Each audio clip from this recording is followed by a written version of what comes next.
അവൻ്റെ അടുത്ത് 3 പന്നിക്കുട്ടികൾ താമസിക്കുന്നുണ്ടായിരുന്നു. ഒരു 3 പേരും ബെസ്റ്റ് ഫ്രണ്ട്സ് ആയിരുന്നു. പന്നിക്കുട്ടികളിൽ ഒരാളുടെ പേര് ടോമി, ഒരാളുടെ പേര് ജെറി, ഒരാളുടെ പേര് ബണ്ണി. ഇങ്ങനെ പേരുള്ള 3 കൂട്ടുകാരും ആ ഒറ്റ വീട്ടിലായിരുന്നു താമസിച്ചിരുന്നത്. അവർ 3 പേരും താമസിക്കുന്ന വീട് വളരെ പഴക്കമേറിയ ഒരു വീടായിരുന്നു. നല്ലൊരു കാറ്റും മഴയും വന്നാൽ ഇടിഞ്ഞു വീഴും. അങ്ങനെ ഒരു രാത്രി ഇവർ ആ വീട്ടിനകത്ത് ഇങ്ങനെ ഇരിക്കുകയായിരുന്നു. അപ്പം ആ രാത്രി നല്ല മഴയും കൊല്ലിയാനും ഇടിയൊക്കെ ഉണ്ടായിരുന്നു. അങ്ങനെ ഞാൻ പറഞ്ഞല്ലോ, ആ രാത്രി അവരുടെ വീട് ഇടിഞ്ഞു വീണു. ഭാഗ്യത്തിന് ആ പന്നിക്കുട്ടികൾക്കൊന്നും പറ്റിയില്ല. പന്നിക്കുട്ടികൾ ഓടി ആ കാട്ടിൽ കയറി. ഈ പന്നിക്കുട്ടികളുടെ വീടിനടുത്ത് തന്നെ ഒരു ചെന്നായയുടെ വീടുണ്ട്. ആ ചെന്നായ ഈ പന്നിക്കുട്ടികളെ കഴിക്കാനായിട്ട് നടക്കുക. ഒരു തക്കം കിട്ടിയ ആ ചെന്നായ ഈ പന്നിക്കുട്ടികളെ കഴിക്കും. അങ്ങനെ ആ രാത്രി മുഴുവൻ പന്നിക്കുട്ടികൾ ആ കാട്ടിൽ ഒളിച്ചിരുന്നു. രാവിലെ ആയപ്പം പന്നിക്കുട്ടികൾ വീടുണ്ടാക്കാൻ ഉള്ള തയ്യാറെടുപ്പിലായിരുന്നു. അങ്ങനെ 3 പേരും വീടുണ്ടാക്കാൻ തുടങ്ങി. ടോമിക്ക് പൂക്കളോടും ചെടികളോടും ഒക്കെയാണ് ഇഷ്ടം. അപ്പം ടോമി ചോദിച്ച്, എന്നാ പിന്നെ എന്തുകൊണ്ട് എൻ്റെ വീട് പൂക്കളും ചെടികളും ഒക്കെ വെച്ചുണ്ടാക്കിക്കൂടാ എന്ന് ചോദിച്ച് ടോമിയുടെ വീട് പൂക്കളും കച്ചിയൊക്കെ വെച്ചുണ്ടാക്കി. ജെറിക്ക് ഈ ചോക്ലേറ്റ്സിനോടും സ്വീറ്റ്സിനോടൊക്കെ ഇഷ്ടം. അപ്പോൾ ജെറി ചോദിച്ചാൽ പിന്നെ എൻ്റെ വീട് ഞാൻ ചോക്ലേറ്റ്സ് വെച്ചുണ്ടാക്കാം, അതാകുമ്പോൾ എനിക്ക് എപ്പോഴും എടുത്ത് വെച്ചിങ്ങനെ കഴിക്കാമല്ലോ എന്നൊക്കെ വിചാരിച്ച് ജെറിയുടെ വീട് ചോക്ലേറ്റ്സ് വെച്ചുണ്ടാക്കി. ബണ്ണി എന്ന് പറയുമ്പോൾ നല്ല ബുദ്ധിയുള്ളൊരു പന്നിക്കുട്ടിയായിരുന്നു.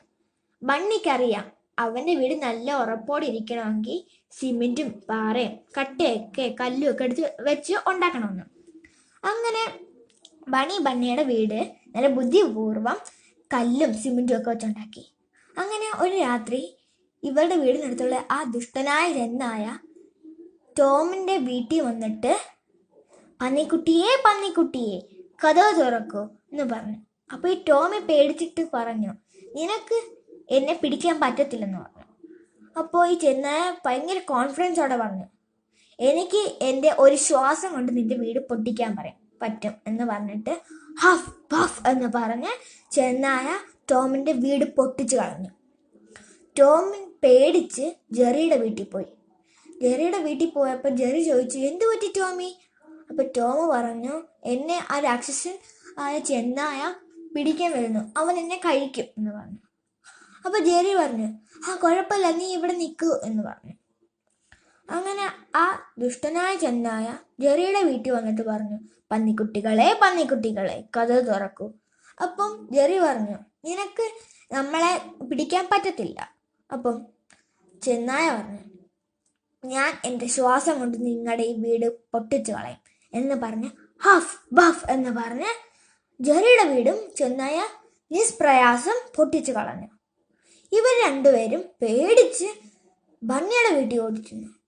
അപ്പോൾ ഈ രാക്ഷസനായ ചെന്നായ ബണ്ണിയുടെ വീട്ടിൽ വന്ന്, പന്നിക്കുട്ടികളെ കഥ തുറക്കൂ, ഇല്ലെങ്കിൽ ഞാൻ നിങ്ങളെ പിടിച്ച് കഴിക്കും എന്ന് പറഞ്ഞു.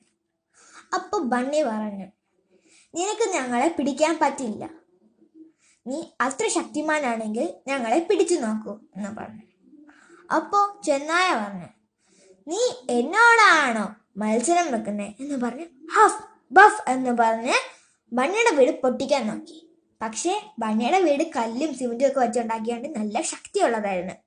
അതുകൊണ്ട് ചെന്നായക്ക് അവരുടെ വീട് പൊട്ടിക്കാൻ പറ്റിയില്ല.